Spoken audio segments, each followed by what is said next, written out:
आज आपण विशेष भाजीचा प्रकार बघणार आहोत। ही भाजी पौष्टिक व बऱ्याच आजारांवर गुणकारी आहे। आपण ज्या शेवग्याच्या शेंगाची भाजी बनवतो ना, त्याचीच पानांची ही भाजी आहे। तर अशी ही भाजी आपण प्रथम कापून घेऊया।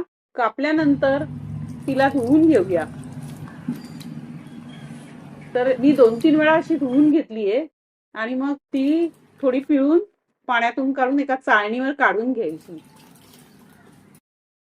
पाण्यामध्ये थोडं मीठ टाकायचं आणि त्याच्यामध्ये ही भाजी 5-10 मिनिटं बुडवून ठेवायची।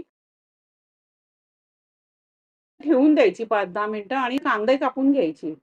मी असे हे 3 कांदे घेतले, ते बारीक कापून घ्यायचे। नंतर 3 मिरच्या घेतलेत, त्याही पहिली मिरचीला उभा काप द्यायचा आणि नंतर मग अशा मिरच्या कापून घ्यायच्या। 3 मिरच्या एवढ्या भाजीला पुरे। नंतर लसूण घ्यायची, लसूणही तशीच बारीक कापून घ्यायची। 5-6 लसूण घेतलेत मी, कारण ह्या भाजीला लसूण टाकला तर भाजीला चांगली चव येते। असं ह्या कांदा, मिरची, लसूण सगळं झाल्यावर एक पातेलं ठेवायचं गॅसवर आणि त्यामध्ये थोडं तेल टाकून त्याच्यामध्ये प्रथम मिरची टाकायची।